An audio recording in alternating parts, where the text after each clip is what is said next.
A reforma tributária é um dos grandes temas em debate no momento. Atualmente, temos duas principais propostas tramitando paralelamente sobre o assunto, uma no Senado Federal e outra na Câmara dos Deputados. Vamos falar especificamente sobre o projeto de emenda constitucional número 45, que tramita na Câmara dos Deputados. Essa proposta sugere a criação de um novo tributo, o chamado Imposto sobre Bens e Serviços.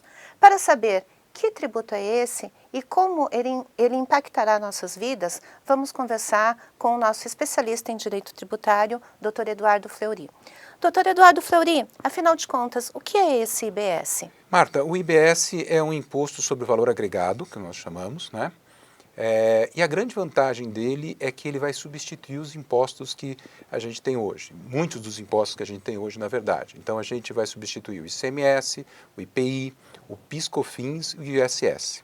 Então, só por isso, o IBS já é uma grande conquista, porque ao invés de você ter que seguir, digo, quase milhares de legislações, nós temos 5.000 municípios cobrando ISS, então, às vezes de seguir milhares de legislações, nós vamos ter que seguir apenas uma. E além de substituir esses tributos existentes, como que ele muda a atual cobrança de tributos, doutor Eduardo? O sistema do IBS, que é um IVA, ele é muito parecido com o ICMS, vamos dizer assim, no sentido que ele incide sobre toda a cadeia de produção de bens e serviços. Então, quer dizer, ele é mais do que o ICMS, porque ele incide sobre todos os serviços, então por isso que ele chama Imposto sobre Bens e Serviços, tá certo?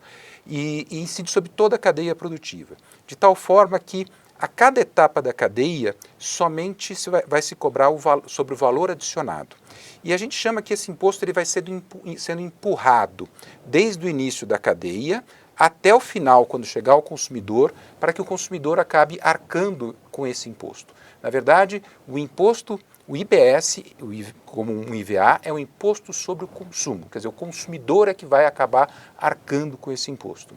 E esse sistema, quando ele funciona bem, quando ele não tem restrições, ele facilita a vida da empresa, porque hoje as empresas têm que olhar, por exemplo, quanto elas tomam de crédito, quanto elas não tomam, então ela tem que ficar analisando o que ela está comprando, o que ela está vendendo, quais as alíquotas que vão ser aplicadas. Então, quer dizer, ela vai ser muito mais simples. Além de ser apenas um imposto, ao invés de 4, tá certo? Vai ser uma legislação só e com poucas opções, com poucas escolhas que o contribuinte vai ter que fazer. Então, vai facilitar a vida dele. E essa proposta, ela diz que a alíquota nominal que a gente paga hoje, que é de 42,5%, cairia para 25%.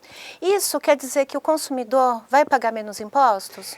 Essa alíquota de 42 que a gente fala é um somatório meio, como é que eu vou dizer assim, um pouco mais simplificado. Na verdade, a gente não paga esses 42,5%, né? A gente está falando que se a gente fosse somar o ICMS, PIS/COFINS e ISS, a gente chegaria a uma alíquota próxima dessa. Mas, na verdade, não, a gente não paga este valor hoje. A alíquota de 25% que vai ser cobrada, e que o ideal é que seja 25% sobre todos os produtos e serviços, sem exceção, tá certo? Ele é um imposto que esses 25% vão corresponder efetivamente ao que a gente arrecada hoje com esses, teoricamente, 42,5%, entendeu? Então, quer dizer, a gente não vai ter uma cobrança, nem um aumento e nem uma diminuição. A ideia é que esse novo imposto, em termos de arrecadação, ele seja neutro. O que é neutro? Não vamos nem aumentar e nem diminuir a arrecadação. Depois, se cada estado, município ou governo federal quiser reduzir ou aumentar, isso é outra história.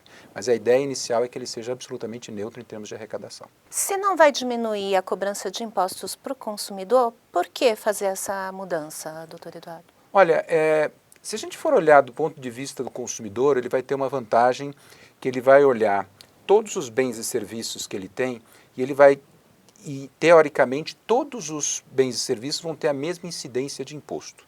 Então ele vai escolher o produto que ele vai comprar ou o serviço que ele vai comprar baseado exclusivamente no gosto dele, na preferência que ele tem, e não porque um produto ou um serviço tem mais ou menos imposto. Isso é essencial para que você tenha, ao final da história, a melhor cesta de bens e consumo, o maior benefício que você tem na compra da sua cesta de consumo, que a gente fala. Mas, além disso, o grande benefício está também na área dos negócios. É importante a gente entender isso, né? A área dos negócios vai ter uma redução muito grande de custo, em termos de como lidar com os serviços, como lidar com a arrecadação do imposto. Então, quer dizer, repito, além de não pagar 4 impostos, você vai pagar um só, você vai lidar com uma legislação só, que é a legislação do IBS, que vai servir na PEC 45, tanto para federal, estado e município. Então, quer dizer, isso vai facilitar muito a vida, digamos, das empresas e vai gerar muitos ganhos. Calcula-se que muitas vezes o PIB pode aumentar em 2% por ano só em razão de uma nova legislação, dessa unificação de impostos. Ok, obrigada, doutor Eduardo.